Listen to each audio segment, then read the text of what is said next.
Hello नमस्कार दोस्तों, स्वागत है आपके अपने यूट्यूब चैनल मेहरा क्लासेस में। और सब लोग कैसे हैं? उम्मीद करते हैं कि सब लोग ठीक ही होंगे और अपनी जो स्टडी है मेन सब्जेक्ट और एमपी जीके की वो भी अच्छी तरीके से चल रही होगी। लेकिन जिस तरीके से डेट बढ़ रही है उसमें हमारी जो स्टडी है उसका जो फ्लो है वो थोड़ा सा डगमगा गया है।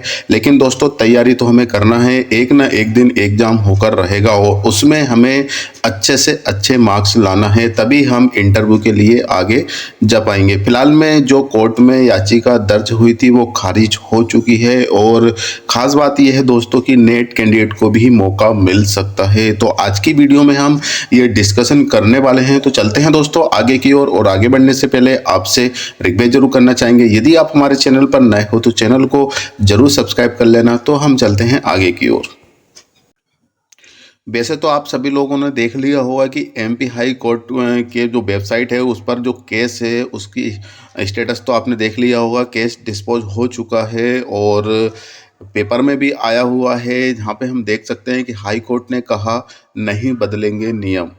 अतिथि विद्वानों को सहायक प्राध्यापक पद पर भर्ती के लिए 10 साल की छूट रहेगी यथावत। मतलब उनको 10 साल की छूट रहेगी और उनको देना ही पड़ेगा, उनके लिए विंडो ओपन करना ही पड़ेगा। और जो याचिका एमपीपीएससी की ओर से रिव्यू मांगा गया था उसको इन्होंने मतलब हाई कोर्ट ने इसको खारिज कर दिया है। और यहाँ पे लिखा हुआ है कि ग्वालियर पत्रिका हाई कोर्ट की एकल पीठ ने प्रदेश सरकार के उन आवेदनों को खारिज कर दिया जिसमें सहायक प्राध्यापक के पद पर अतिथि विद्वानों को आयु सीमा में 10 साल की छूट देने के आदेश में बदलाव की मांग की गई थी।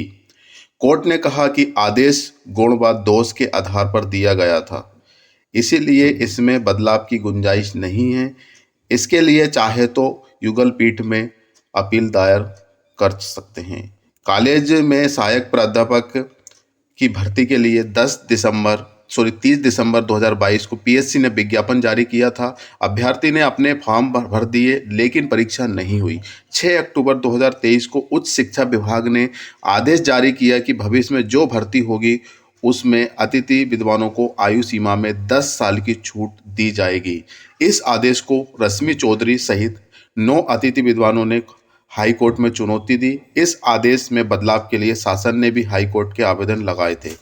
कोर्ट ने शासन के आवेदन खारिज कर दिए और अपना आदेश बरकरार रखा है। इसके अलावा और भी इसमें कुछ आया हुआ है। तो प्रोफेसर पद के लिए 3 बच्चे की शर्त हटाने से इनकार।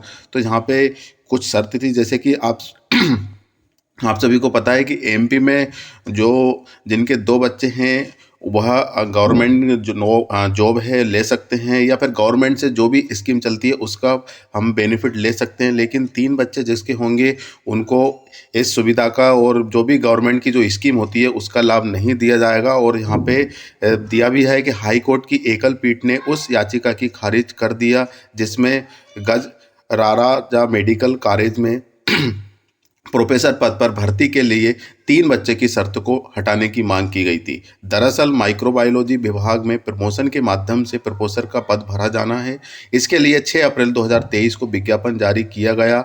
विज्ञापन में शर्त दी गई कि जिसके पास 2 से ज़्यादा बच्चे हैं वे भर्ती में भाग नहीं ले सकते। माइक्रोबायोलॉजी विभाग के विभाग अध्यक्ष डॉक्टर वैभव मिश्रा ने फॉर्म भरा था, लेकिन उनका फॉर्म निरस्त कर दिया गया है क्योंकि इनकी मांग थी, जो पहले से थे इनको सिर्फ प्रमोशन चाहिए था, नए कैंडिडेट नहीं थे, फ्रेश नहीं थे। इसलिए उनकी मांग थी कि मुझे इसमें शामिल किया जाए क्योंकि मैं प्रमोशन लेना चाहता हूं।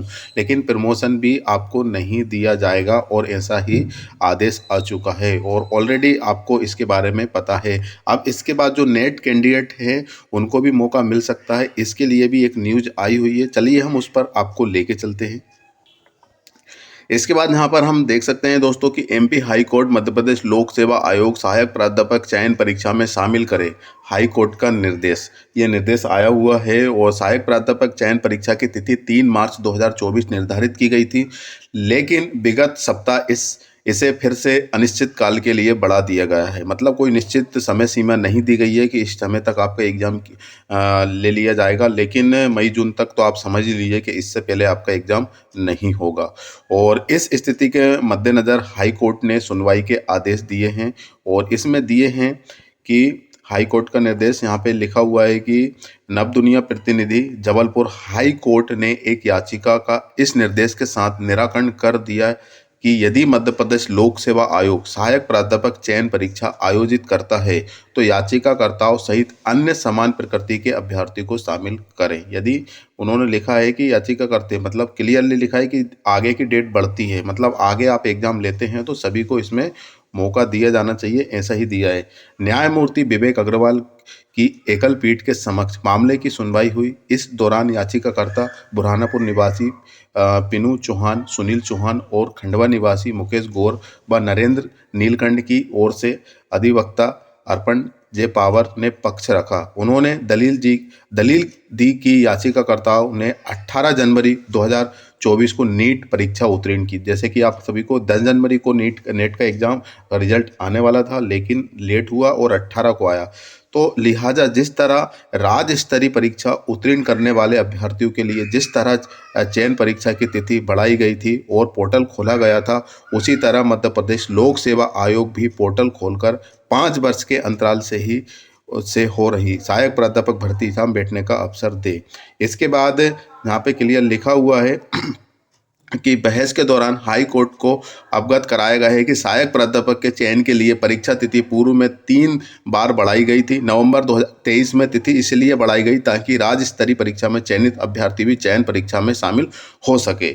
इसके बाद सहायक प्राध्यापक चयन परीक्षा की तिथि 3 मार्च 2024 को निर्धारित की गई थी, लेकिन विगत सप्ताह इसे फिर से अनिश्चितकाल के लिए बढ़ा दिया गया है। इस स्थिति को मद्देनजर हाई कोर्ट ने सुनवाई के बाद आदेश दिया है कि यदि मध्य प्रदेश लोक सेवा आयोग 31 मार्च 2024 के उपरांत सहायक प्राध्यापक चयन परीक्षा आयोजित करता है तो याचिकाकर्ताओं सहित समान प्रकृति के अन्य अभ्यर्थी को शामिल करें। मतलब 31 मार्च के बाद यदि कोई ये एग्जाम होता है एमपी असिस्टेंट प्रोफेसर का, तो जो भी इसके लिए एलिजिबल है उनको इसमें शामिल किया जाए, ऐसा ही निर्देश दिए गए हैं। अब एमपीपीएससी किसको फॉलो करता है किसको नहीं कर सकता ये तो अभी कुछ कह नहीं सकते हैं दोस्तों, लेकिन यदि हाई कोर्ट यदि बोलता है एमपीपीएससी को तो बिल्कुल एमपीपीएससी को विंडो ओपन करना पड़ेगा। वैसे एमपी गेस्ट फैकल्टी के जितने भी अभ्यर्थी हैं लगभग 1500, उन सभी के लिए तो विंडो ओपन करना ही पड़ेगा और ऐसा उनके लिए आदेश भी आ चुका है। फिलहाल के लिए देखते हैं कब क्या होता है, एमपीपीएससी की ओर से कब नोटिफिकेशन आता है, कब विंडो ओपन होती है।